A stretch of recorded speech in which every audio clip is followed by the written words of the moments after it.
ओम जलं गन्धाक्षतं पुष्पाणि धूपं दीपं नैवेद्यं समर्पयामि।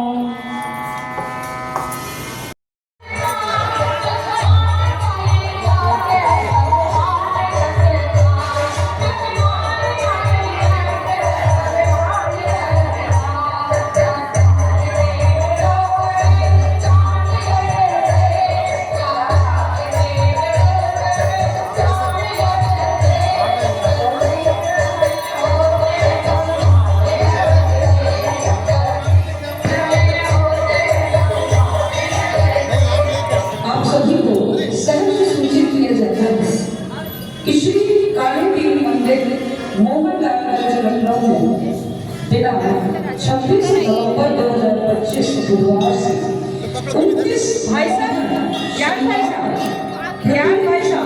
अभी खुलने के बैठे दीजिए शांतिपूर्ण निर्वाचन के मार्गदर्शन में प्रज्ञा कथा का आयोजन किया जा रहा है। आप सभी से निवेदन है कि दिनांक 26 नवंबर की शाम 3 बजे से श्री काली देवी मंदिर मोहनलालगंज लखनऊ में पहुंचकर पावन प्रज्ञा पुराण कथा का श्रवण करें एवं जीवन का धन्य बनाएं।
श्री काली देवी मंदिर में प्रज्ञा पुराण के बाद विराट दीप यज्ञ का आयोजन भी किया जा रहा है। दीप यज्ञ के लिए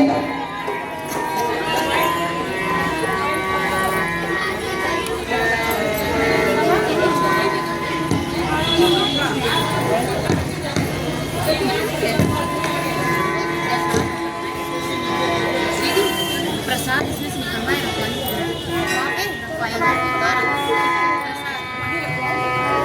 बोलिए गायत्री माता की जय, परम पूज्य गुरुदेव की जय।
आप सभी बहुत सौभाग्यशाली बने हैं जिन्होंने अपने शीश पर कलश को धारण किया।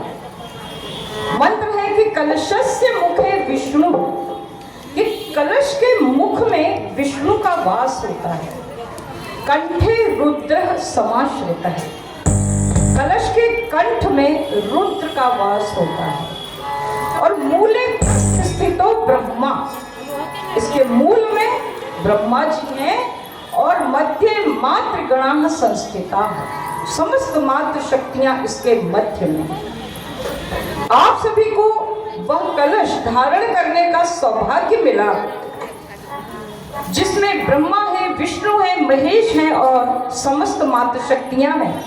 आप बहुत पूज्य हैं। अब जो पूज्य होते हैं उनकी पूजा होती है। आपके ऊपर भी अक्षत पुष्प और जल का अभिषिंचन किया जाएगा। सबसे पहले आपकी आरती उतारी जाएगी। तो पहले आरती तैयार कर लें। हमारी कलश यात्रा से लौटी हुई बहनों की आरती और कलश देवता की आरती अब उतारी जाएगी। हमारी तैयारी हो जाए तो बता दीजिएगा। मंगल कलश सजा कर निकले, मंगल कलश सजा कर निकले, भारत की नारियां रचाने की करती है तैयारियां, घर घर आगे रचाने की करती है तैयारियां। मंगल कलश सजा कर निकले, मंगल कलश सजा कर निकले, ये भारत की नारियां घर घर आगे रचाने की करती है तैयारियां, घर घर आगे रचाने की करती है तैयारियां।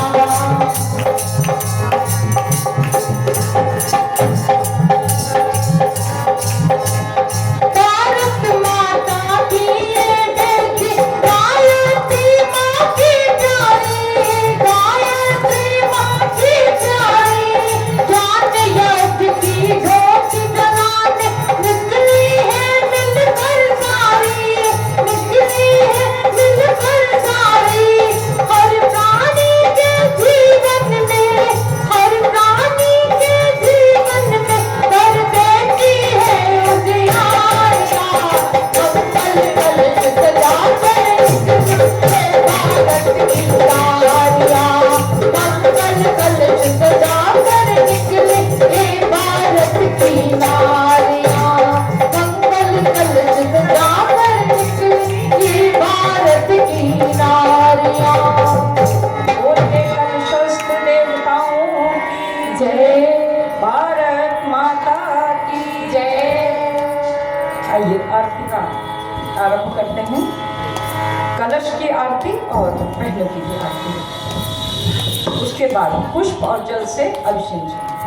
ओम यम ब्रह्म वेदांत विदो वदन्ति परम प्रधानं पुरुषं दधाने, विश्वोत्पत्तेः कारणमीश्वरं तस्मै नमो विष्णुविनाशनाय। ओम ब्रह्मा वरुणेन्द्र रुद्रमरुतः सुन्वन्ति दिव्यैस्तवैः वेदैः साङ्गपदक्रमोपनिषदैः गायन्त्यं सामगाः ध्यानावस्थितद्गतेन मनसा पश्यन्ति यं योगिनो यस्यान्तं न विदुः सुरासुरगणाः। देवाय तस्मै नमः, देवाय तस्मै नमः। जयति जय गायत्री माता जय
निवेदन है कि हाथ में अक्षत पुष्प इत्यादि लेकर प्रज्ञा पुराण पर चढ़ाने की कृपा करेंगे। ओम प्रज्ञा पुराणम परमं पवित्रं सहजं विरचिता ज्ञानेन पूर्णं प्रतिपन्ति नेत्रं प्रज्ञापुराणं ज्ञानस्य स्वरूपम्। ॐ जलं गन्धाक्षतं पुष्पाणि धूपं दीपं नैवेद्यं समर्पयामि।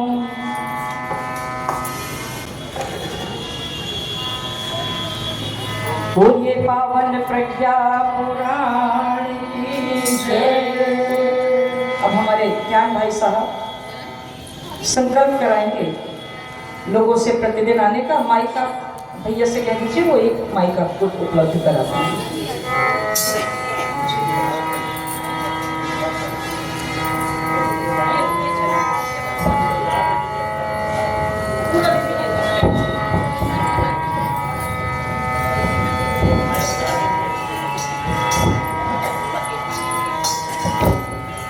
ये गायत्री माता की ध्यान से सुने, महत्वपूर्ण बात होने जा रही है। आप सब लोग अपने तमाम कामों को छोड़कर इन बहनों के भाइयों के अनुरोध पर यहाँ पधारे। तो क्यों आए हैं? आए हैं कथा का रसास्वादन करेंगे और कथा सुनेंगे। इसलिए एक निवेदन है कि आप पांचों दिन, आज पांचवा दिन तो आज निकल ही रहा है, आप बाकी बचे चारों दिन आप सब लोग यहाँ समय से आएंगे। लेकिन कथा तो बहुत होती है, और कथा कैसे सुनी जाती है? टीवी चला दिया और काम करते रहे, थोड़ा बहुत सुना, थोड़ा बहुत निकल गया। लेकिन यहाँ जो सुननी है कथा, वो पूरी और कंप्लीट सुननी है। तो कंप्लीट कथा सुनने के लिए आपको प्रतिदिन यहाँ 3 बजे से 10 मिनट पहले पहुँच जाना है। अपना स्थान का चयन कर लेना है। बहनों भाइयों, आपको शास्त्र की बात बताते हैं। जिस स्थान पर नियमित जिस स्थान पर बैठकर कथा सुनी जाती है, अगर उसी स्थान पर सुनी जाए तो उसका महत्व कई गुना बढ़ जाता है। एक और बात उसमें जुड़ी है, अगर आप कोई आसन बिछा करके, अपना आसन बिछा करके कथा सुनना चाहती हैं तो वो और उत्तम है। अपना आसन लाएं, एक जगह निश्चित कर लें, उसी जगह पर रोज बैठे। तो जो सामान्य कथा जो लोग सुनेंगे और जो अपने आसन पर बैठ करके पूरी कथा सुनेंगे, दोनों में बहुत अंतर आपको स्वतः दिखाई देगा। इसलिए इसका पालन करें। यहाँ पर क्या होगा, आप बेटा सबके हाथ में अक्षत पुष्प बंटवा दें। संकल्प किया जाएगा, भगवान से प्रार्थना करेंगे। कौन करेगा? अब आप लोग करेंगे। क्या प्रार्थना करेंगे? भगवान हमें वो शक्ति दीजिए, वो वातावरण दीजिए, वह सन्मति दीजिए, वह बुद्धि दीजिए, वह विवेक दीजिए कि हम नियमित रूप से इस कथा का श्रवण कर सकें। इसके लिए संकल्प होगा। आप सबके हाथ में अक्षत पुष्प आ रहे हैं। इसमें कोई सिक्का रुपया आप रखना चाहें तो आप रख सकते हैं, रख ले। संकल्प खाली हाथ नहीं करना चाहिए। और संकल्प कराया जाएगा, मन ही मन आप भगवान से प्रार्थना करते रहना। गुरुदेव भगवान से, वंदनीय माता जी से, माँ गायत्री से, जो भी आपका इष्ट हो उससे क्या प्रार्थना करेंगे? भगवान हमें सन्मति दीजिए, हम यहाँ अगले चारों दिन इसी प्रकार से उपस्थित रहें और कथा का पूरा श्रवण करते रहें। सभी के हाथ में अक्षत पुष्प आ रहे हैं, सभी लोगों से लें। और एक और निवेदन है, जो लोग नीचे बैठ सकते हो वो उसमें संकोच ना करें। देखा जाएगा, अगर नीचे बैठने वाले नहीं होंगे तो कुर्सियां कल बढ़वा दी जाएंगी। लेकिन hello hello hello hello hello hello hello hello hello. हाँ, तो ये निवेदन कर रहे थे कि जो लोग नीचे बैठ सकते हो वो नीचे बैठने में संकोच ना करें और अपना आसन बना ले, परमानेंट आसन अगले 4 दिन के लिए संकल्प मंच से कराया जाए।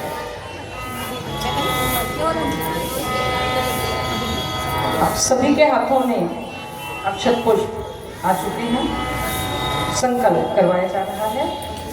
ओम विष्णु विष्णु विष्णु श्रीमद् भगवतो महापुरुषस्य विष्णु राज्ञया प्रवर्तमानस्य आद्य श्री ब्रह्मणो द्वितीये पराते श्री श्वेतवाराह कल्पे वैवस्वत मन्वन्तरे भूर्लोके जम्बूद्वीपे भारतवर्षे भरतखंडे आर्यावर्त देशांतर्गते लखनऊ क्षेत्रे मासानातमे मासे मार्गशीर्ष मासे शुक्ल पक्षे षष्ठी तिथौ बुधवासरे अपने अपने गोत्र का नाम ले। अगर किसी को गोत्र का नाम ना पता हो तो परम पूज्य गुरुदेव के गोत्र भारद्वाज गोत्र का नाम ले ले।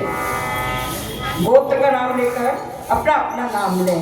अब दोहराएंगे, बोले नाम ले फिर दोहराए, बोलिए नामाहम सत्प्रवृत्ति सत्प्रवृत्ति संवर्धनाय संवर्धनाय दुष्प्रवृत्ति दुष्प्रवृत्ति उन्मूलनाय उन्मूलनाय लोक कल्याणाय लोक कल्याणाय आत्म कल्याणाय आत्मकल्याणाय वातावरण परिष्काराय वातावरण परिष्काराय उज्ज्वल भविष्य उज्ज्वल भविष्य कामना पूर्तये कामना पूर्तये च प्रबल पुरुषार्थम च प्रबल पुरुषार्थम करिष्ये करिष्ये अस्मै प्रयोजनाय अस्मै प्रयोजनाय च कलशादि च कलशादि आवाहित देवता आवाहित देवता पूजन पूर्वकम पूजन पूर्वकम प्रज्ञा पुराण श्रवणम प्रज्ञा पुराण श्रवणम यज्ञ कर्म संपादनार्थम यज्ञ कर्म संपादनार्थम संकल्पम अहम करिष्ये। संकल्पम अहम करिष्ये। मस्तक से लगाएं। एक पात्र में सबका इकट्ठा करवा लीजिए और उसे मंच पर जमा कर दीजिए।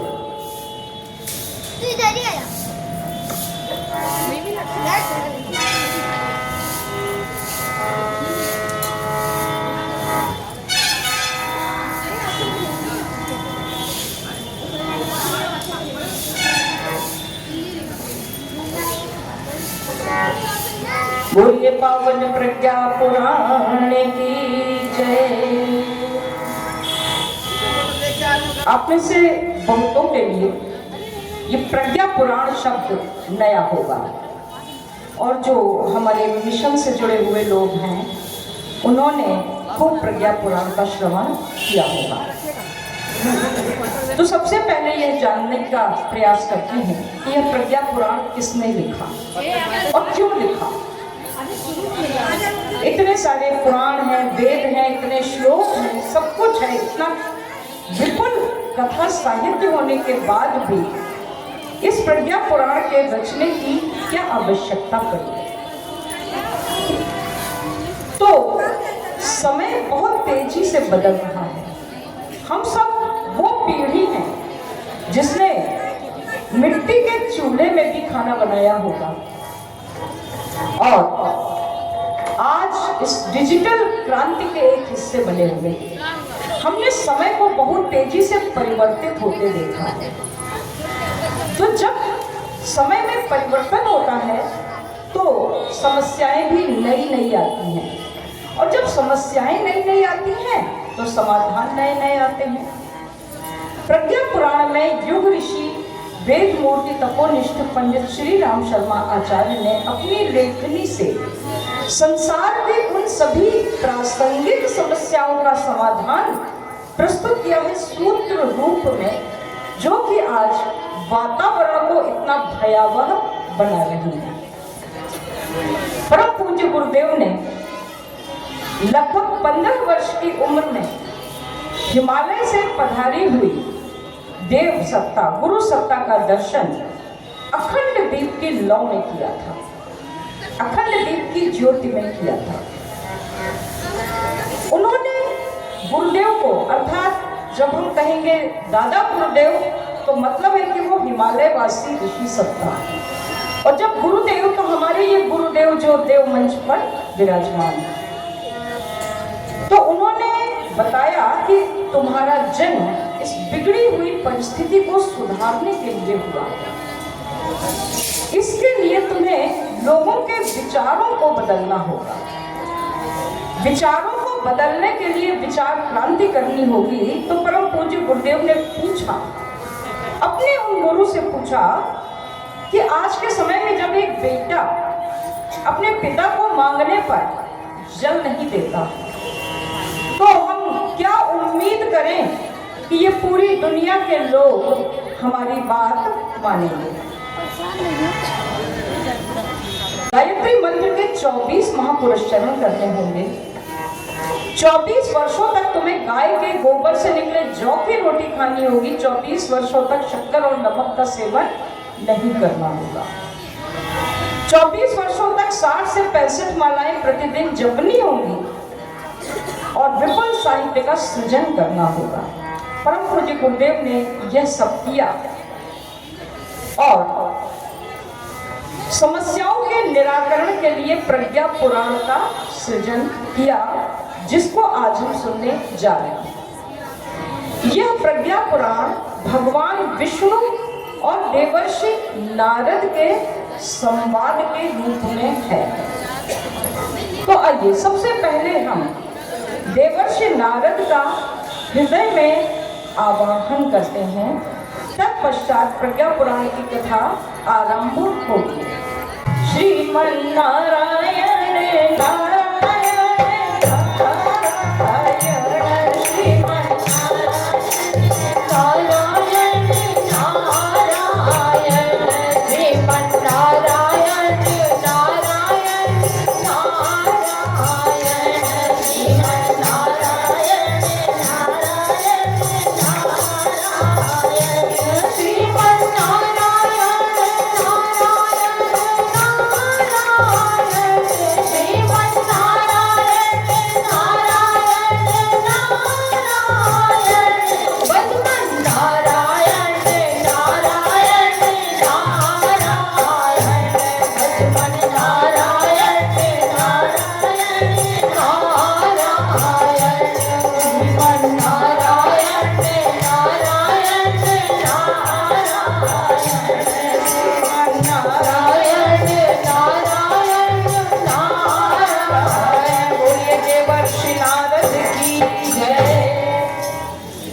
प्रज्ञा पुराण के प्रथम खंड का प्रथम श्लोक है।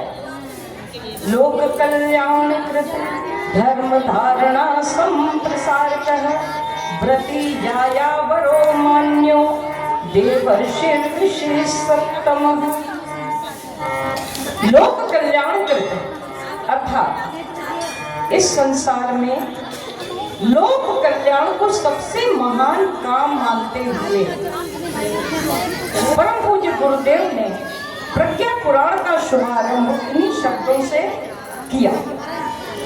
और हमारे संत शिरोमणि तुलसीदास भी कहते हैं कि परहित सरिस धर्म नहीं भाई। नारद जी समस्त लोकों में विचरण करते हैं, किस लिए? लोक कल्याण के लिए। धर्म धारणा संप्रसारक है, धर्म की धारणा का प्रसार करने के लिए। व्रति वे संकल्पित हैं धर्म की रक्षा के लिए। यायावरो, यायावर अर्थात वे भ्रमणशील हैं, घुमक्कड़ हैं। मान्य, वे मान्य हैं। और देवर्षि ऋषि सप्तमः, देवर्षि में महान माने जाते हैं। तो इस लोक कल्याण की भावना का प्रसार करने वाले नारद जी को हम सभी प्रणाम करते हैं और तुलसीदास के शब्दों में दोहराते हैं कि परहित सरिस धर्म नहीं भाई, परहित सरिस धर्म नहीं भाई, पर पीड़ा सम नहीं अधमाई, पर पीड़ा सम नहीं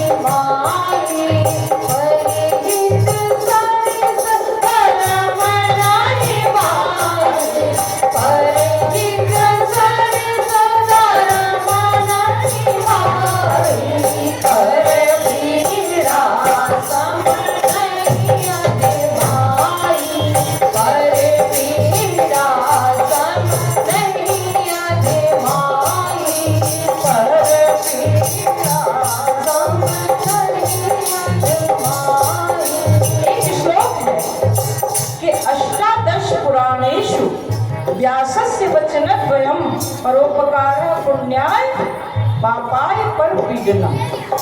18 पुराणों में 2 ही बात कही गई है कि परोपकार ही पुण्य है और दूसरों को कष्ट देना ही पाप है। हमारा युग निर्माण सत्संकल्प जो परम पूज्य गुरुदेव ने लिखा, 13वां सत्संकल्प उन्होंने इस प्रकार दिया कि संसार में सभी लोग इस सत्संकल्प को दोहराएंगे। शांति कुंज से सत्संकल्पों को दोहराने का क्रम नियमित रूप से चलाया जा रहा है। तो आप सभी लोग इस सत्संकल्प को दोहराएं। बोले, संसार में सब प्रवृत्तियों के पुण्य प्रसार के लिए अपने समय प्रभाव ज्ञान पुरुषार्थ एवं धन का एक अंश नियमित रूप से लगाते रहेंगे।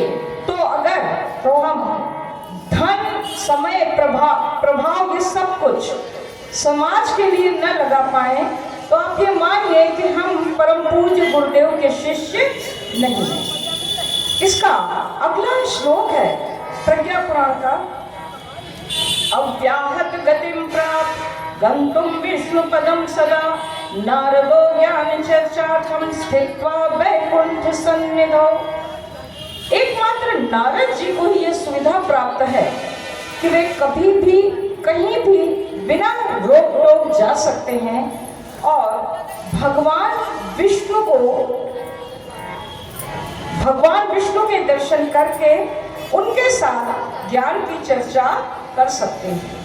ये सुविधा उन्हें क्यों मिली? क्योंकि लोक कल्याण में वायम आत्म कल्याण वर्ध्यता मेने परार्थ पारेण सुविधा मन्य दुर्लभम। क्योंकि उन्होंने लोक कल्याण को ही अपना कल्याण माना। तो समय समय पर नारद जी भगवान विष्णु के पास जाते हैं और उनसे ज्ञान की चर्चा करते हैं। एकदा हृदये तस्य जिज्ञासा समुपस्थिता ब्रह्म विद्या अवगाहाय काल उच्चैः प्राप्यते। तो एक बार उनके मन में यह जिज्ञासा उठी कि ब्रह्म विद्या के अवगाहन के लिए जो उच्च स्तरीय आत्माएं होती हैं वे तो समय निकाल लेती हैं, लेकिन जो हमारे जैसे मामूली लोग हैं इनका कल्याण कैसे होगा? तो देवर्षि नारद ने सोचा, बोलिए पवन सुत हनुमान की जय, वापस आ जाइए। तो देवर्षि नारद ने सोचा कि अगर हम भगवान विष्णु से मिलने जाते हैं और पृथ्वी लोक की समस्याओं के समाधान पूछते हैं तो उसके पहले क्यों ना एक बार पृथ्वी लोक का भ्रमण कर लेते हैं और पृथ्वी लोक का भ्रमण करके पहले समस्याओं को समझ लेते हैं, फिर भगवान विष्णु से ज्ञान चर्चा करते हैं। श्रीमद् नारायण के कीर्तन से हम उनका आवाहन कर चुके हैं। यही कीर्तन करते करते भगवान विष्णु पृथ्वी लोक पर आए। एक स्थान पर उन्होंने एक सुंदर मंदिर देखा और उस मंदिर की नगर की गलियों में संत भ्रमण कर रहे थे और बड़ी सुंदर धुन गूंज रही थी। क्या? सीताराम जी की प्यारी राजधानी राजधानी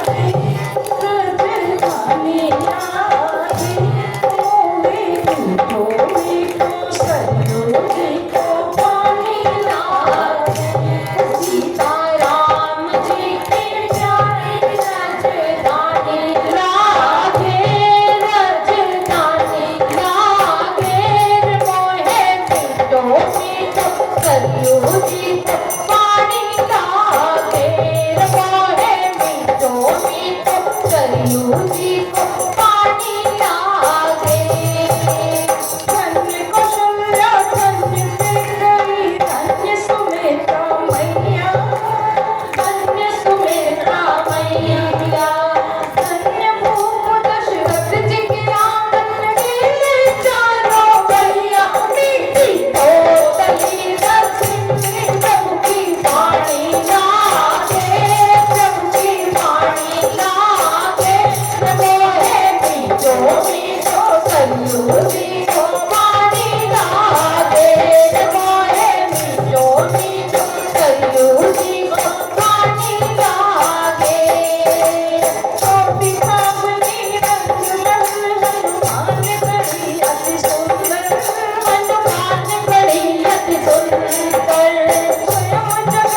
वचन सुनकर, भगवान का नाम सुनकर देवर्षि नारद प्रसन्न हो गए और उन्होंने सूक्ष्म रूप धारण करके मंदिर में प्रवेश किया।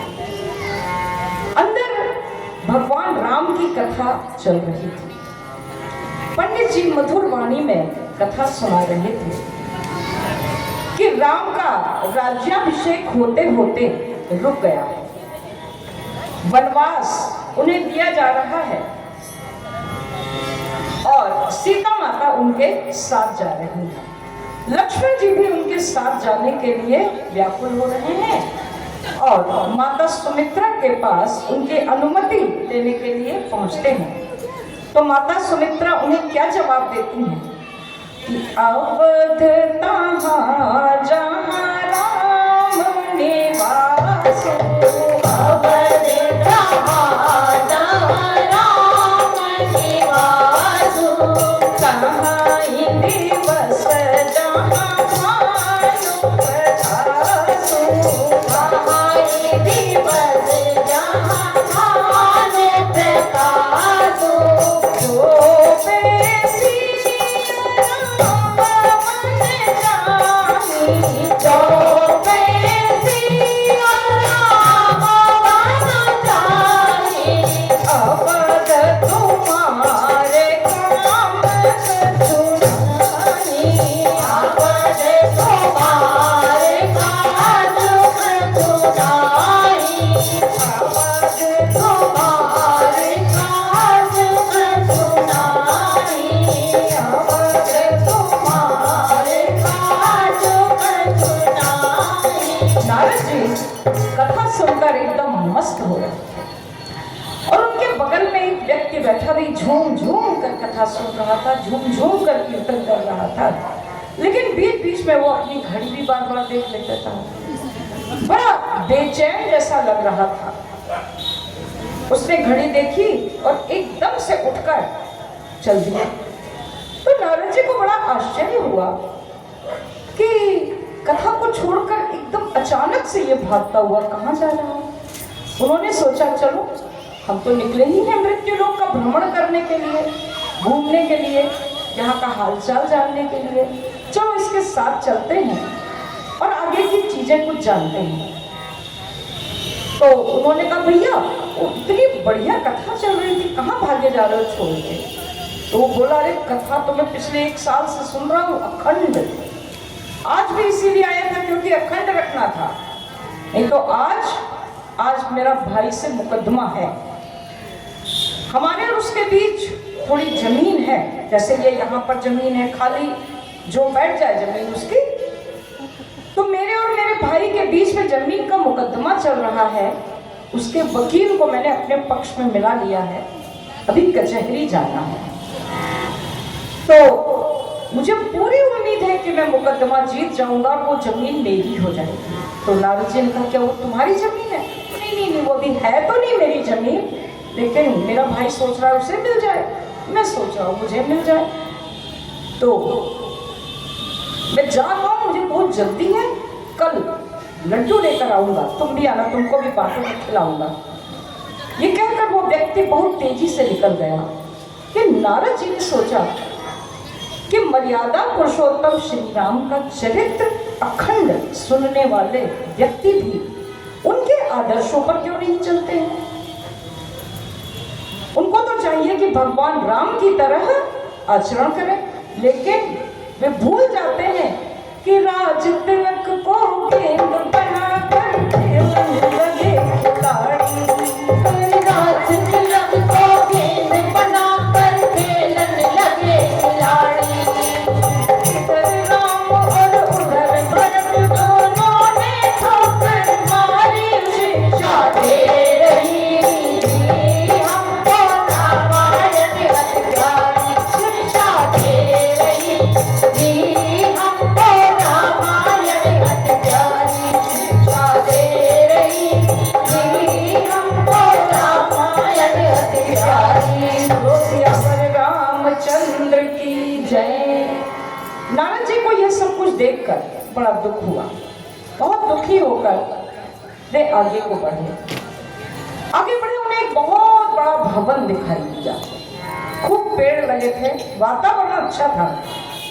लेकिन उन्होंने एक खास बात देखी कि उस भवन में रहने वाले सारे परिवार के लोग वृद्ध हो गए थे, बुढ़े हो गए थे।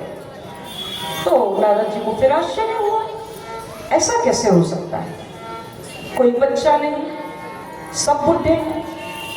तो बलवान जो खड़ा था वो ठीक ठाक दिखाई दे रहा था, हट्ठा कट्ठा। नारद जी ने पूछा, भैया ये क्या है? तो उसने कहा ये वृद्धाश्रम है।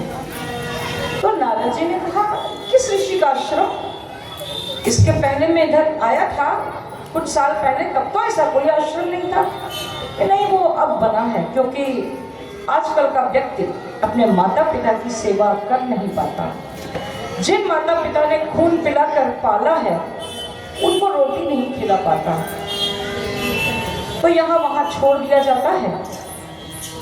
तो हम लोग उनकी जैसी बनती है वैसी सेवा कर देते हैं। तो नारद जी ने कहा, ये तो बड़ी दुखद बात है कि सारे वृद्ध वृद्धाश्रम में रहते हैं।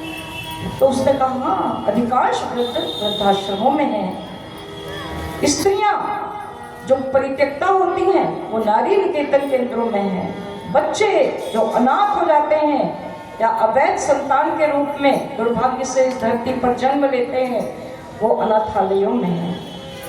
ये सुनकर नारद जी बहुत दुखी हुए। क्या ये वही भारतवर्ष है जिसके लिए कहा जाता था कि गायन्ति देवाः किल गीतकानि धन्यास्तुते भारत भूमि भागे स्वर्गापवर्गास्पद मार्गभूते भवन्ति भूयाः पुरुषा सुरत्वात्। कि जहाँ राम और कृष्ण जैसे अवतार हुए, जहाँ देवता जन्म लेने के लिए लालायित रहते हैं, क्या ये वही भारतवर्ष है जहाँ पर वृद्ध वृद्धाश्रमों में रहने लगे? ये सोचते हुए नारद जी चले जा रहे थे कि एक गली में उन्होंने देखा कि कुछ बच्चे खेल रहे हैं। देखकर उन्हें थोड़ी शांति मिली कि चलो कहीं तो दिखे बच्चे। फिर उन्होंने थोड़ा आगे देखा कि एक द्वार पर एक खटिया पड़ी हुई है, उस पर वृद्ध और वृद्धा भी बैठे हैं। चलो, पर भारत की परिवार व्यवस्था अभी जीवित है, नारद जी को संतोष हुआ। तो वे थोड़ा सा वहां रुक गए क्षण भर के लिए। तो उन्होंने देखा कि वे वृद्ध और वृद्धा बड़े दुखी लग रहे हैं, मलिन मुख है। ऐसा लग रहा है जैसे कुछ उन्हें भूख लगी है तो वो खाने का इंतजार कर रहे हैं, या कोई प्यासा व्यक्ति हो पानी का इंतजार कर रहा हो, लेकिन न उनके लिए खाना आ रहा है न उनके लिए पानी, बल्कि अंदर से कुछ ऐसी आवाजें आ रही हैं घर के अंदर से जिनका भाव कुछ इस प्रकार था, अरे कान बधिर भय आंख धुंधली भय फांसी बहरावे, कान बधिर भय आंख धुंधली भय फांसी बहरावे, पुत्र पौत्र सब कहे ठोकरा मौत न तेरी आवे उपारी कितनी है ऊपरिया जाने ना परी, हमारी खानी है ऊपरिया जाने ना परी, सतगुरु तुमरे ना पावरिया बिंदी हो परी, सतगुरु तुमरे ना पावरिया बिंदी हो परी। कहूँ सास से कहे रात दिन रोट मोट के मारे, सौसार से कहे रात दिन लोट मोट के मारे, झाड़ू तक का नहीं आसरा बैठी छाती मारे कैसी रानी लुटरिया आवे ना मरी, ऐसी रानी लुटरिया आवे ना मरी, सतगुरु तुमरे ना पावरिया बिंदी हो मरी, सतगुरु तुमरे ना पावरिया बिंदी हो मरी। देवर्षि नारद दुखी होकर आगे बढ़े। एक स्थान पर भीड़ भाड़ देखा तो वे उसी भीड़ में शामिल हो गए। तो उन्हें सुनने को मिला कि यहाँ भीड़ किस बात की है, क्योंकि घर से एक कंकाल निकला। कंकाल क्यों निकला है? क्योंकि पिता पुत्र सब अलग अलग रहते थे और पिता की देखभाल करने वाला कोई नहीं था, तो आज न जाने कब से मरे पड़े थे। आज पता चला, दरवाजा खुलवाया गया, तोड़वाया गया तो पता चला वो कंकाल में बदल चुके। नारद जी बहुत दुखी हुए, आगे बढ़े। आगे उन्होंने देखा कि एक जगह कुछ लोग रोते हुए जा रहे थे, उनके आगे एक शव यात्रा चल रही थी, पीछे कुछ लोग थे जिन्हें हथकड़ी बेड़ी लगाए पुलिस लिए जा रही थी। तो देवर्षि ने पूछा कि ये क्या है, तो किसी ने बताया ये दहेज हत्या का मामला है। तो देवर्षि ने सोचा कि जहां की नारियों का इतना सम्मान होता है कि यत्र नार्यस्तु पूज्यन्ते रमन्ते तत्र देवता, आज उस देश में इस तरह हत्याएं हो रही हैं। बहुत दुखी हुए नारद जी, आगे बढ़ते गए, घूमते गए। जितना वो भ्रमण करते जा रहे थे उतनी ही भयानक भयानक परिस्थितियां उन्हें दिखाई दे रही थी। कहीं सुख शांति संतोष कुछ नहीं दिख रहा था। घूमते घूमते एक अच्छी शानदार कॉलोनी में पहुंचे। द्वार पर एक कार चमचमाती हुई आकर रुकी, उसमें से पति पत्नी का एक जोड़ा निकला, खूब सारा सामान लिए हाथ में। देवर्षि को लगा कि चलो कहीं तो थोड़ी बहुत सुख शांति यहाँ पर दिखाई दे रही है, तो उन्होंने भी उस जोड़े के साथ घर में प्रवेश कर दिया। बड़ा सौहार्दपूर्ण वातावरण था, सुंदर सुव्यवस्थित स्वच्छ घर। पति गया, उसने चाय बनाना शुरू कर दिया, पत्नी ने सब्जी काटना शुरू कर दिया। नारद जी ने कहा वाह कितना सुंदर परिवार, कैसा समन्वय दिखाई दे रहा है। तभी अचानक फोन बजा, तो पत्नी ने कहा पति की ओर देख करके मम्मी का फोन है, तो उसने कहा स्पीकर पे लगा दो। तो ये कहते हुए उसका मुंह बड़ा बिगड़ गया, ऐसा लग रहा था उसका मूड खराब हो गया। फोन पर आवाज आई, बिटिया कब वापस आ रही है? अरे मम्मी कितनी बार बताया, मैं कितनी बिजी हूँ, डे नाइट वर्क चल रहा है, बिल्कुल फुर्सत नहीं मिल रही आपके पास आने की। बेटा तू 2 ही दिन का समय निकाल कर आ जा। इस समय अपने शहर में लड़के वाले आए हैं, तो तुझे दिखा दें, तेरा विवाह कर दें, हम भी चिंता से मुक्त हो। अब नारद जी हैरान परेशान कि ये तो पति पत्नी है, तो फिर ये विवाह का प्रश्न कैसे उठा? वो बहुत ही अचकचाए, मुझे कुछ समझ में नहीं आया। तो वो बाहर आ गए। बाहर आए तो बाहर उनको कोई नहीं मिला। जो कोई था फ्लैट्स में अपने अपने घरों में रहता है। हाँ, कुछ दरबान जरूर मिलते हैं। तो उन्होंने दरबान से पूछा कि वो जो घर है जहाँ लाइट जल रही है वहाँ कौन रहता है? तो उसने बताया भैया एक लड़का और लड़की रहते हैं। कौन वो? पति पत्नी? अरे नहीं, पति पत्नी कहाँ, लिव इन रिलेशनशिप में रहते हैं। ये कौन से रिलेशनशिप है, तुम नहीं जानते? अब आजकल के समय में कौन शादी वादी करता है? आजकल पढ़ी लिखी लड़कियां लड़के कोई शादी करना ही नहीं चाहते। वो लिव इन रिलेशनशिप में रहते हैं, तो कैसे रहते हैं? पवित्रता का निर्वाह कैसे होता होगा? तो उन्होंने कहा कैसी पवित्रता, वो पति पत्नी की भांति रहते हैं। तो संतानें भी पैदा हो जाती होंगी। हाँ, कभी कभी हो जाती हैं, तो उन्हें अनाथालयों में डाल दिया जाता है। और कभी कभी छुट्टा छुट्टी भी हो जाती है, तो कभी लड़का रोता रह जाता है, कभी लड़की रोती रह जाती है। तो नारद जी ने कहा ये तो बड़ी बुरी बात है।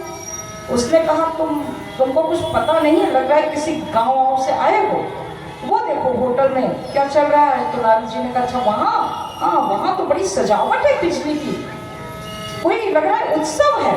नहीं, उत्सव नहीं है, वहाँ ब्रेकअप पार्टी चल रही है। ये क्या होता है ब्रेकअप पार्टी? अरे भाई बस इसी तरह जब इनका मेल मिला तो प्रपोजल हो गया कि भाई साथ साथ रहते हैं। और अगर इनका नहीं पटरी खाई तो ब्रेकअप हो गया। तो अच्छा ये बताओ, ब्रेकअप हुआ, अपने अपने रास्ते जाओ, तो पार्टी की क्या जरूरत है? कि नहीं पार्टी नहीं होगी तो पता कैसे चलेगा कि अकेले हो गए? तभी तो दूसरे लोग कहेंगे कि भाई अब हम तुम्हारी जिंदगी में आते हैं। तो नारद जी ने कहा कि ऐसी बुरी दशा भारतवर्ष की परिवार व्यवस्था की। ये वही देश है जहां पर ध्रुव हुए, जहां पर ध्रुव हुए, और उस परिवार व्यवस्था की वजह से आज वे अमर निशान है भारत की शाश्वत संस्कृति का और आकाश में विद्यमान है। हमारी गीत संजीवनी में एक गीत है बड़ा प्यारा सा। उसके पहले नारद जी की वीणा ने इन सब वातावरण को जब देखा, तो नारद जी ने जब वीणा की ओर देखा तो उसकी वीणा ने इन परिस्थितियों का वर्णन कुछ इन शब्दों में किया कि कैसे कन्फ्यूजन में भैया कौन कहां से आए, कैसे कन्फ्यूजन में भैया कौन कहां से आए। विभिन्न विदेशन में रहते हम प्यार हमें ना पाए, बंधन सात दिनों का है ये अपना कच्ची डोरी, बंधन 7 दिनों का है ये अपना कच्ची डोरी।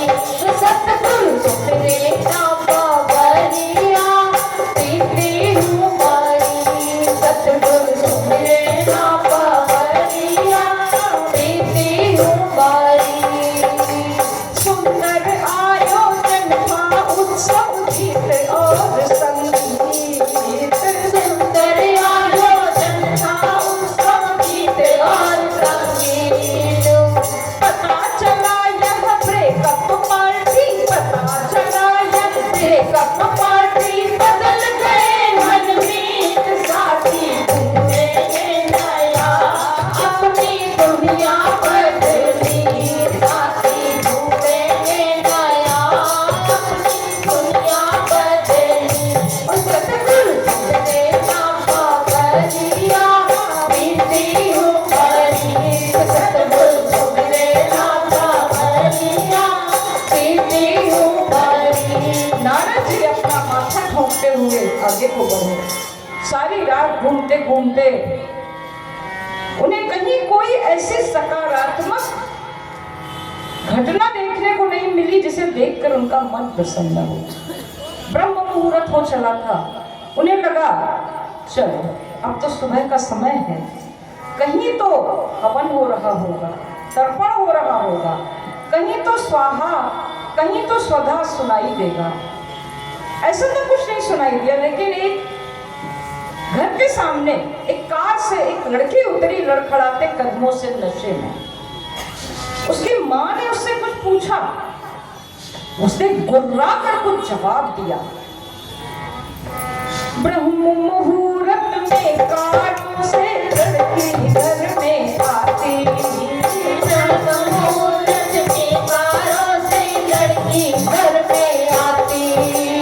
कौन छोड़ने आया पूछे तो माँ पर गुर्राती, फिर तो मेरी लाश जंगल में चंपन टुकड़ों में पड़ी, फिर तो मेरी लाश जंगल में चंपन टुकड़ों में पड़ी। सतगुरु सुखरे ना बाबरिया पीती हूँ बारी, सतगुरु सुखरे ना बाबरिया पीती हूँ बारी। नारद जी ने सोचा कि भारत की परिवार व्यवस्था जो नर रत्नों को जन्म देती आई है, आज उसकी ये दशा है। अपनी गीत संजीवनी का ये गीत है कि इतने रत्न दिए हैं कैसे, इतने रत्न दिए हैं कैसे, जिनसे देश महान है। भारत की परिवार व्यवस्था नर रत्नों की महान है। भारत की परिवार व्यवस्था नर रत्नों की मान है।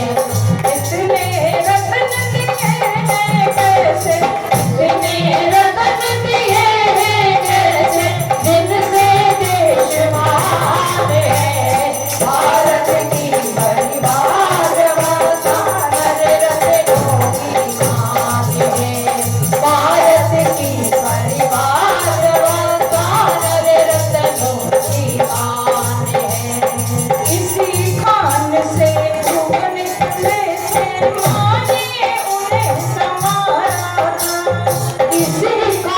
से ध्रुव निकले थे, माँ ने उन्हें संवारा था। इस हीरे को नारद जी ने थोड़ा और निखारा था। इस हीरे को नारद जी ने थोड़ा और संवारा था। नभ में ध्रुव परिवार तीर्थ का, नभ में ध्रुव परिवार तीर्थ का, शाश्वत अमर निशान है। भारत की परिवार रत्नों की मान है। भारत की परिवार रत्नों की मान है। भारत की परिवार रत्नों की मान है। बोलिए भारत माता की जय। भारत के प्राचीन गौरव को देवर्षि याद करते जा रहे हैं और इन दृश्यों को देखकर दुखी होते जा रहे हैं। जहां देखो वहां मानवता का पतन। उन्होंने गांव में जाकर देखा, रासायनिक खादों के प्रयोग से धरती बंजर। युवा गांव से शहरों की ओर पलायन कर रहे हैं। नारियों की वेशभूषा में शालीनता का लेश नहीं है। युवा विवाह में, परिवार व्यवस्था में रुचि नहीं रख रहे हैं। शिक्षा व्यवस्था लगभग नष्ट हो रही है। गुरुओं का सम्मान नहीं है, संस्कारों का नामो निशान नहीं है। तो नारद जी बहुत व्यथित हुए। अरे ऐसे दृश्य दिखे पृथ्वी पर और न देखे जाते। ऐसे दृश्य दिखे पृथ्वी पर और न देखे जाते हैं। मानवता का पतन देख कर नारद जी अकुलाते हैं। मानवता का पतन देख कर नारद जी अकुलाते हैं। तो चले धाम वैकुंठ बजाते वीणा अपनी। वे तो चले राम वैकुंठ बजाते वीणा अपनी। सतगुरु तुम मेरा बावरिया, प्रीति हो हरी। सतगुरु तुम मेरा बावरिया, प्रीति हो हरी। परम पूज्य गुरुदेव की। बार बार एक पंक्ति आती है, सतगुरु सुमिरे ना बावैया। तो अगर सतगुरु को सुमिर लिया होता तो चिंतन इतना प्रदूषित ना होता। अभी हमारे लल्लू जी भाई साहब एक गुरु वंदना सुनाएंगे ताकि हम सभी गुरु के महत्व को जान सकें। गुरु के महत्व को जान सके। जो व्यक्ति गुरु से जुड़ जाता है उसका कल्याण उसी तरह हो जाता है जैसे एक जमीन पर रेंगती हुई कोई बेल हो, लता, जिसे किसी वृक्ष का सहारा मिल जाए तो वो ऊंची चढ़ती चली जाती है। अभी यहाँ पर माइकों की व्यवस्था थी। शुरू में माइक नहीं बज रहे थे, हैलोजन लगी हुई थी, नहीं चल रही थी। जब विद्युत से कनेक्शन हुआ तो चारों ओर प्रकाश ही प्रकाश हो गया, ध्वनि का विस्तार होने लगा। तो जब हम परम पूज्य गुरुदेव रूपी पावर हाउस से अपना कनेक्शन जोड़ लेते हैं तब हमारे जीवन में प्रकाश होता है। तो आइए हमारे आलमबाग क्षेत्र के वरिष्ठ संगीतकार श्री लल्लू जी अग्रवाल भाई साहब से एक गीत सुनते हैं। यहाँ एक और सरस्वती देवी की अवतार बैठी हुई हैं, श्रीमती, क्षमा कीजिएगा, एक हमारी बहुत प्यारी बहन जी है जो सरस्वती की अवतार है, जिनके कंठ में शारदा माता निवास करती हैं। हमारी मीना दीदी, हम चाहेंगे एक बार खड़े हो जाए ताकि सब लोग देख सकें। आपको भी हम लोग बजाते हुए सुनना चाहेंगे अवश्य। बोलिए सरस्वती मैया की जय। गुरु वंदना। गुरुदेवा आप ऐसी, गुरुदेव आप ऐसी झंकार दे गए हैं। गुरुदेव आप ऐसी झंकार दे गए हैं। देते हैं शांति मन को, देते हैं शांति मन को, वो स्वर नए नए। गुरुदेव आप ऐसी झंकार दे गए हैं। गुरुदेव आप ऐसी झंकार दे गए हैं। देते हैं शांति मन को, वो स्वर नए नए। देते हैं शांति मन को, वो स्वर नए नए। गुरुदेव आप ऐसी झंकार दे गए हैं। गुरुदेव आप ऐसी झंकार दे गए हैं।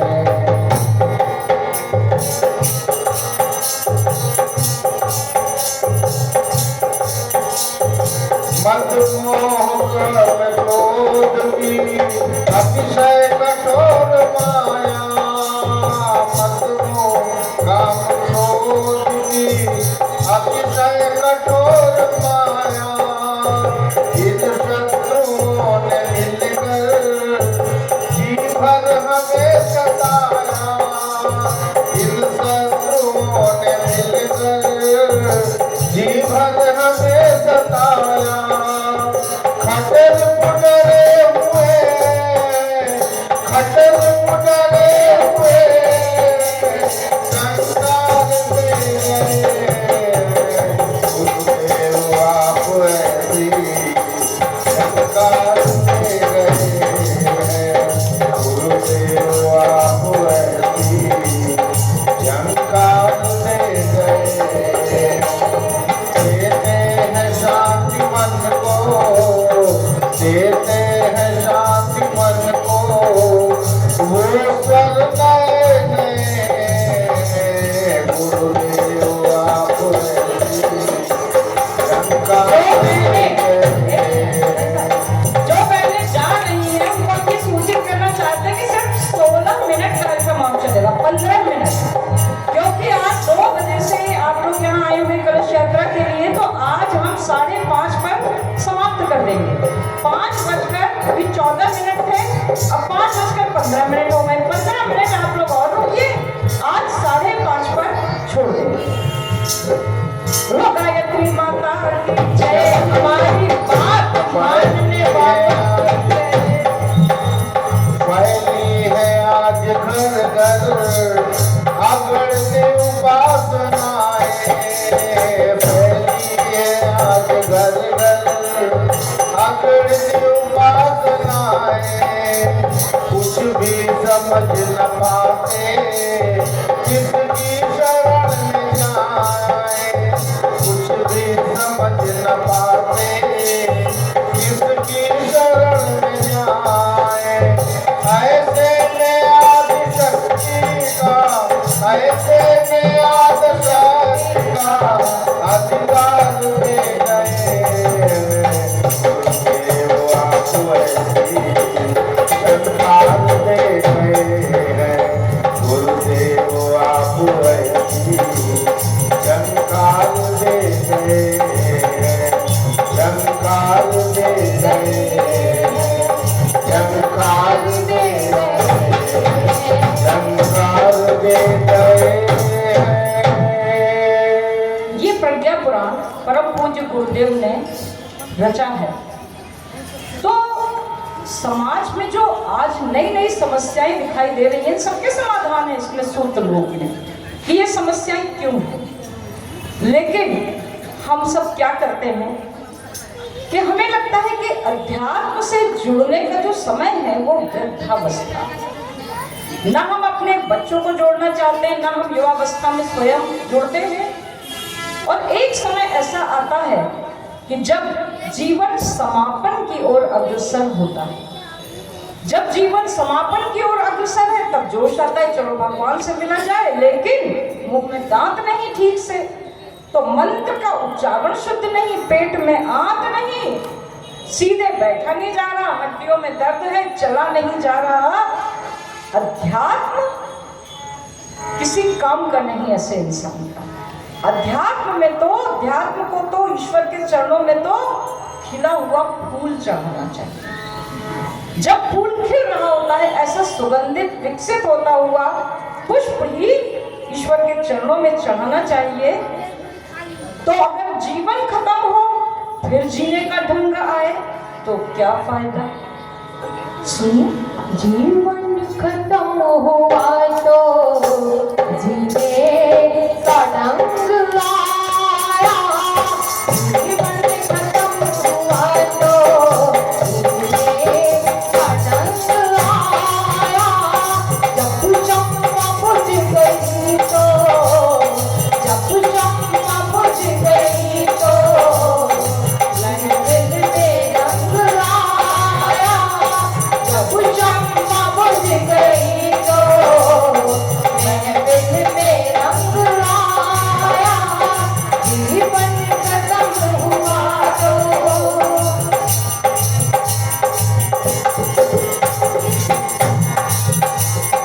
मन की मशीनरी ने तब दीप जलना देखा। मन की मशीनरी ने तब दीप जलना देखा। जब पूरे तन के हर एक, जब पूरे तन के हर एक गुरुदेव जंग आया। जब पूरे तन के हर एक गुरुदेव जंग आया। जब चंपा बुझ गई तो महफिल में रंग आया। जीवन खत्म हुआ तो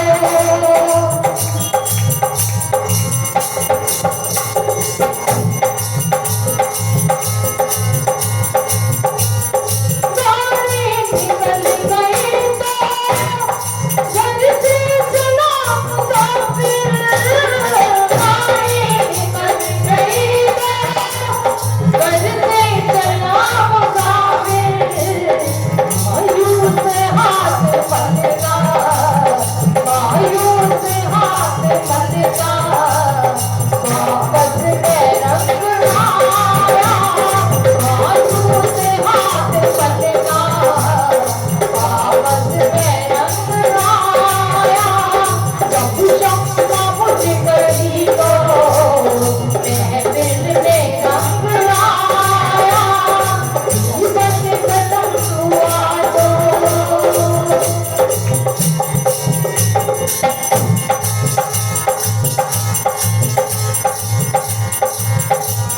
फुर्सत के वक्त में ना सुमिरन का वक्त पाया। फुर्सत के वक्त में ना सुमिरन का वक्त पाया। उस वक्त मांगा, उस वक्त मांगा। जब वक्त रंग आया, उस वक्त मांगा। जब वक्त रंग आया। जब चंपा बुझ गई तो महफिल में रंग आया। जीवन खत्म हुआ तो जीने का ढंग आया। जब चंपा बुझ गई तो महफिल में रंग आया। महफिल में रंग आया। महफिल में रंग आया। बोलिए परम पूज्य गुरुदेव की जय। रोहित यादव भैया ने ढोलक बजा के बिल्कुल कहाँ बना दिया, क्या टॉप ढोलक बजा रहे हैं। बोलो गायत्री माता की जय। तो आज की कथा में आपने सुना कि देवर्षि नारद ने पृथ्वी लोक का भ्रमण किया, बहुत सारी समस्याओं को देखा और निराश होकर वो भगवान विष्णु के पास अब पहुंचने वाले हैं। भगवान विष्णु के पास पहुंचकर वो क्या चर्चा करेंगे ये हम कल सुनेंगे। हमने वादा किया था कि 5:30 बजे कार्यक्रम समाप्त कर देंगे, तो देवर्षि नारद भगवान विष्णु के पास संकीर्तन करते हुए जा रहे हैं। उतनी देर में आप लोग आरती प्रज्वलित कर लें। श्रीमन नारायण नारायण नारायण, श्रीमन नारायण नारायण नारायण, श्रीमन नारायण नारायण नारायण, श्रीमन नारायण नारायण नारायण, श्रीमन नारायण नारायण नारायण, भगवान नारायण नारायण नारायण, भगवान नारायण नारायण नारायण। सरजू के हीरति रचो ध्यान धरी, सरजू के हीरति रचो ध्यान धरी, सरजू के हीरति रचो ध्यान धरी, सरजू के हीरति रचो ध्यान धरी, रामचंद्र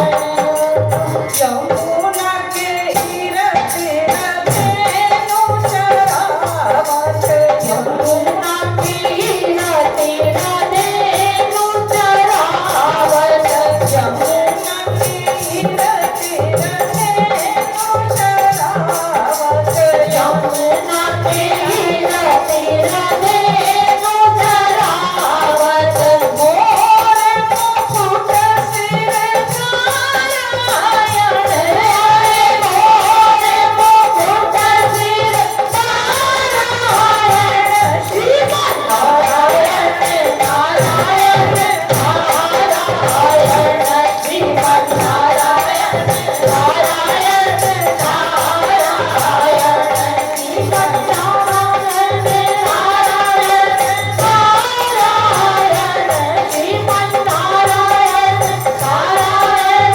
नारायण, भगवान नारायण नारायण नारायण, भगवान नारायण नारायण नारायण।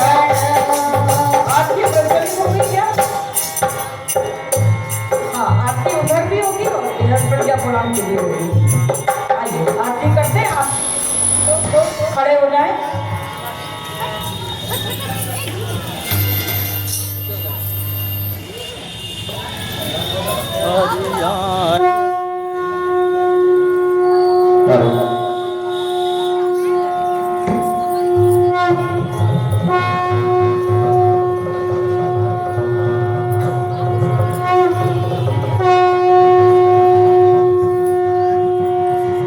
आरती श्री प्रज्ञा पुराण की।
शांति अभिषिंचनम। शांति अभिषिंचन कर दें, कलश का जल सभी के ऊपर छिड़क दें। कलश का जल जिसमें देव शक्तियों का वास है, पवित्र अभिमंत्रित ऊर्जा से युक्त शक्तिशाली जल। आप लोग कुछ क्षणों के लिए बैठ जाएं। ओम द्यौः शान्तिरन्तरिक्षं शान्ति पृथिवी शान्तिरापः शान्तिरोषधयः शान्ति वनस्पतयः शान्ति विश्वे देवाः शान्ति ब्रह्म शान्ति सर्वं शान्ति शान्तिरेव शान्ति सामा शान्तिरेव। ओम शान्ति शान्ति शान्ति सर्वारिष्टु शान्तिर्भवतु। गायत्री माता की जय, परम पूज्य गुरुदेव की जय। जरा जोर से लगाओ जयकारा, गायत्री माता चली आएगी। जरा जोर से लगाओ जयकारा, गायत्री माता चली आएगी। गायत्री माता की बोलो जय जय जय जयकार हो। गायत्री माता की बोलो जय जय जय जयकार हो। परम पूज्य गुरुदेव बोलो जय जय जय जयकार हो। परम पूज्य गुरुदेव बोलो जय जय जय जयकार हो। वंदनिया माता की बोलो जय जय जय जयकार हो। नंदकुंज हरिदास बोलो जय जय जय जयकार हो। जन्मभूमि अमरखेड़ा की जय जय जय जयकार हो। तपोभूमि मथुरा की बोलो जय जय जय जयकार हो। जोर से लगाओ जयकारा, गायत्री माता चली आएगी।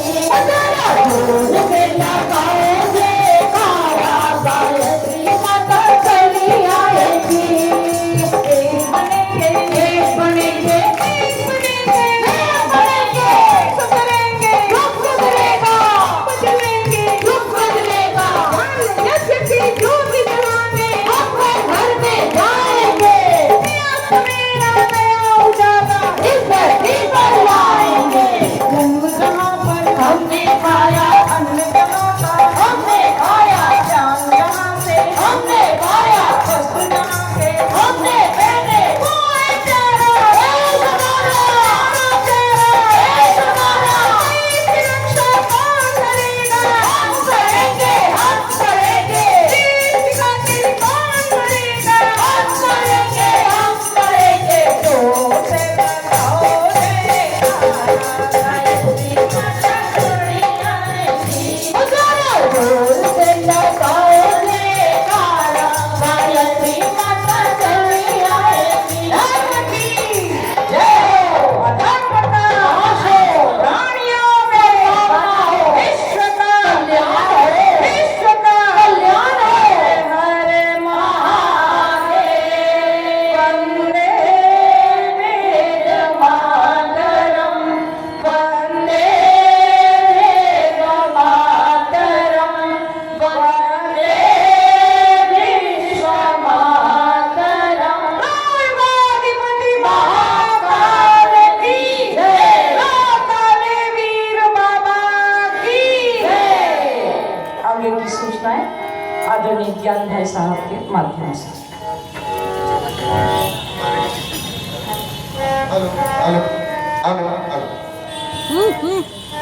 आप सब लोग वास्तव में कौन है? देवता लोग हैं, देवी देवता। देवी देवता कौन होते हैं? देवी देवता वो होते हैं जो देते रहते हैं। आपने यहाँ समय दिया है, इसके पहले यहाँ की बहनों ने अपना श्रम दिया है, साधन दिए हैं, धन दिया है और न जाने क्या क्या दिया है।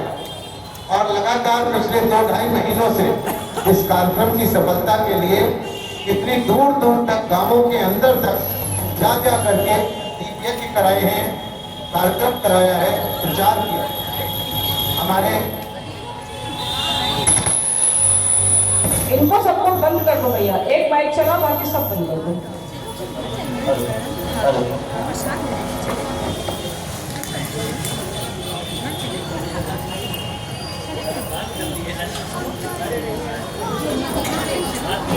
Hello hello hello. आपको निवेदन कर रहे थे, हमारे लखनऊ के भाई बहन इस कार्यक्रम में लगातार पिछले दिनों थोड़ी गति धीमी थी, लेकिन इस माह काफी तेज गति से काम किया और न जाने कहां कहां जाके कार्यक्रम कराए, लोगों को बताया। आप लोग क्या करें, कल कथा में समय से आए और अपने साथ अपने अड़ोसी पड़ोसी को लेकर के आए। ये 4 दिन की बात और है, इसके बाद ना यहाँ टेंट रहेगा, ना ये टोली रहेगी, ना कथा होगी, ना प्रसाद बटेगा। सारा काम चौथे दिन समाप्त होने वाला है। किसी को कोई संस्कार कराने हो, अपने संस्कारों को नोट करा दे। जन्म दिवस से लेकर के नामकरण, विद्यारंभ, अन्नप्राशन, मुंडन, यज्ञोपवीत, सारे संस्कार यहाँ पर संपादित होंगे। उनकी सूचना दे दें। आज की बात का यहीं पर समापन। कल आपसे 2 बजे पुनः यहाँ मिलेंगे। 3 बजे से कथा होगी। थोड़ा पहले से आइएगा, अपनी कुर्सी मजबूत करके पक्की कर लीजिए, उसी पे रोज बैठना है। बोलो गायत्री माता की। चलो दीदी चलिए। हाँ बच्चे हेलो।